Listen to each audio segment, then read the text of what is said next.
Hello guys, welcome back to this channel. Guys, इस video में हम लोग बात करेंगे एक बहुत ही इम्पोर्टेंट अपडेट के बारे में जिसका हम सभी को 3 से 4 महीने से इंतज़ार था। बेसिकली मैं बात करने जा रहा हूँ लोन मॉरिटोरियम के ऊपर सुप्रीम कोर्ट का जजमेंट आज आना है, तो आपको इसके बारे में अलर्ट होना चाहिए। गाइस, आपको बताना चाहूँगा सुप्रीम कोर्ट जो है अपना जजमेंट जो है लोन मॉरिटोरियम केस के ऊपर ट्यूसडे यानी आज 23 मार्च 2021 को ओपन कर सकता है। आपको बताया था मैंने, इससे पहले बहुत पहले बताया था। अगर आप मेरी वीडियोस को शुरू से देखते हैं तो आपको पता होगा सुप्रीम कोर्ट के 3 जजेस ने, जिनके नाम हैं अशोक भूषण, इसके अलावा एम.आर. शाह और इसके अलावा आर. सुभाष रेड्डी, इन तीनों लोगों ने इस केस को कई दफ़े सुनवाई किया था और बाद में दिसंबर 17 को जो है इन लोगों ने अपने जजमेंट को रिज़र्व कर लिया था आने वाले टाइम में सुनाने के लिए, राइट। तो यहाँ पे जो है इस जजमेंट के लिए कई लोगों ने पिटिशन फाइल किया था, जैसे कि सेंटर गवर्नमेंट ऑफ इंडिया, इनको भी बहुत चीज़ों के ऊपर जो है रिस्पॉन्ड करना था और ये लेटर बाय लेटर करते भी रहे। इसके अलावा आरबीआई, ठीक है, और इसके अलावा कुछ और पार्टीज़ थी, पिटिशनर्स थे। इन इन सारी पार्टीज़ के लेटर्स को या उनके रिक्वेस्ट को सुनने समझने के बाद जो है सुप्रीम कोर्ट इसके ऊपर अपना फाइनल जजमेंट निकाल सकता है। और ये जजमेंट अपने आप में बहुत ही ज़्यादा इम्पोर्टेंट हो सकता है बैंकिंग सेक्टर के स्टॉक्स के लिए। जैसा कि आपको पता होगा कि रिज़र्व बैंक ऑफ इंडिया ने कोरोना वायरस से जुड़े हुए पैंडमिक के चलते जो बिज़नेस एक्टिविटीज़ बंद हो गई थी, लोगों के जो कामकाज बंद हो गया था, इसकी वजह से रिज़र्व बैंक ऑफ इंडिया ने एक सहूलियत देने के लिए एक लोन मॉरिटोरियम का कंसेप्ट क्रिएट किया था कि जो बैंक्स हैं, जिन बैंक्स ने अपने कस्टमर्स को लोन दे रखा है, उन सभी के टर्म लोन्स को, जो टर्म लोन्स मतलब जो इंस्टॉलमेंट्स होती है, मंथली बाय मंथली पे करना होता है, उन सभी के ऊपर एक मॉरिटोरियम लगा दिया जाए। और स्टार्टिंग थी मार्च 1, 2020 और उसको मई 31, 2020 तक के 3 महीने के लिए लगाया गया था, जिसको फर्दर एक्सटेंड किया गया 3 महीने के लिए, और ये अगस्त 31, 2020 तक कर लिया गया।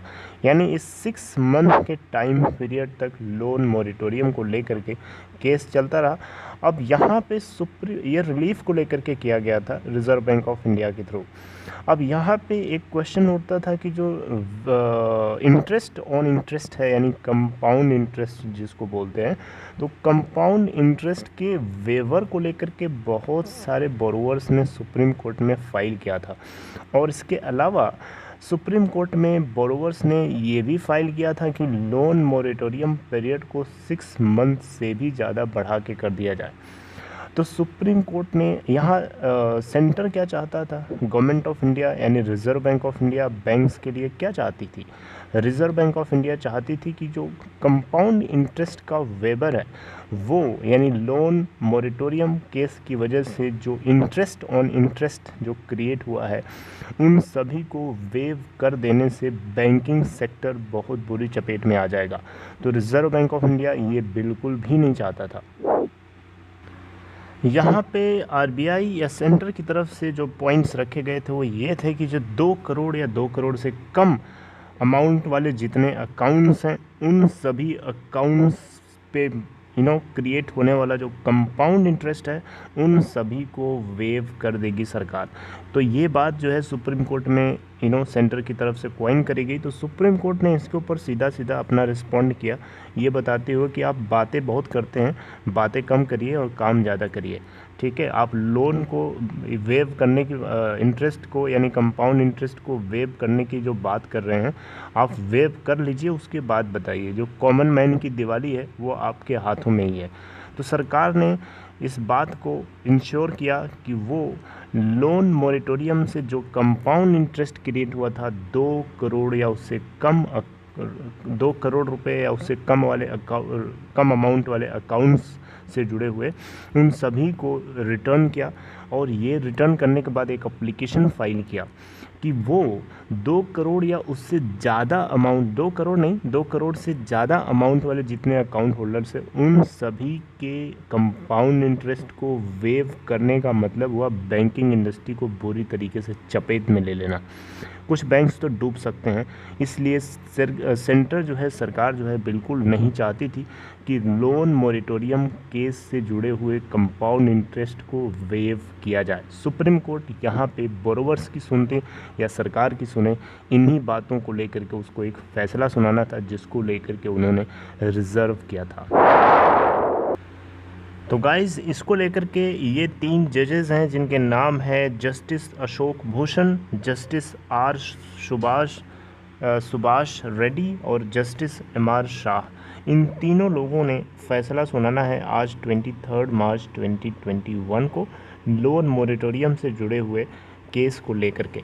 तो ये केस काफ़ी लोगों ने काफ़ी दिनों से वेट कर रहे थे, इवन मैं खुद वेट कर रहा था कि कब आएगा, लेकिन देखिए फाइनली आज आना है और आप लोगों को अलर्ट रहना है। इसके ऊपर जो कुछ भी अपडेट होगी आपको definitely end of the day आपको पता चल जाएगा, राइट।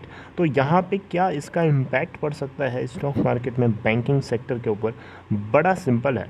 देखिए, अगर यहाँ पे जो सुप्रीम कोर्ट है लोन मॉरिटोरियम से जुड़े हुए जो कंपाउंड इंटरेस्ट है उसको वेव ऑफ करने की बात अगर फाइनल जजमेंट में लेके आता है तो ये बैंक्स के लिए अच्छा नहीं होगा, क्योंकि बैंक्स को क्या होगा कि उनको जो 6 मंथ का जो पीरियड था उससे जुड़े हुए जितने भी कंपाउंड इंटरेस्ट क्रिएट हुआ था, ठीक है, उसको जो है अगर ये वेव ऑफ करने का मतलब बैंकिंग सेक्टर को कुछ नहीं मिलेगा, उस अमाउंट का, वो अमाउंट तो मिलेगा नहीं बैंक्स को, राइट। इसके अलावा जो ये 6 मंथ का जो लोन मॉरिटोरियम पीरियड था इसमें कितने अकाउंट्स जो हैं डिफ़ॉल्ट होंगे, राइट, इसके ऊपर भी खुलासा होगा, क्योंकि बड़ा इम्पोर्टेंट इसीलिए है क्योंकि लोन डिफ़ॉल्ट हमें पता चलेगा, क्योंकि लोन को एनपीए के फॉर्म में कन्वर्ट करना या लोन को एनपीए घोषित कर देना, इसके ऊपर भी अब एक रोक लगी हुई थी, राइट, एक मॉरिटोरियम लगा हुआ था। तो अगर सुप्रीम कोर्ट ये जजमेंट वर्डिक्ट जो है ओपन कर देता है उसके बाद हमें ये भी पता चलेगा कि कितने अकाउंट्स डिफ़ॉल्ट हो रहे हैं, राइट। उसके आधार पर बैंकिंग सेक्टर उसी के अकॉर्डिंगली जो है रिएक्ट करेगा। तो आपको बड़ा ही अलर्ट रहना है। आप बाइंग करने से पहले थोड़ा सा वेट एंड वॉच वाली सिचुएशन में आइए, देखिए, समझिए क्या चल रहा है, आपको अपडेट किया जाएगा, उसको समझिए, सुनिए, एनालिसिस करिए, उसके बाद उसको इम्प्लीमेंट करिएगा। Q3 की अर्निंग्स को पोस्ट करते समय बहुत सारे लेंडर्स ने प्रोफॉर्मा एनपीए के रूप में अपने एनपीओ को रिप्रेजेंट किया था, यानी एनपीए स्लिपेज जिसको बोलते हैं। तो देखते हैं क्या नई सिचुएशन इमर्ज होती है इसको लेकर के गाइस। तो आप लोगों को कनेक्टेड रहना होगा, जुड़े रहिए, आपको ज़रूर अपडेट किया जाएगा। This is all for this update guys. I will definitely update you very soon as I get news from Supreme Court.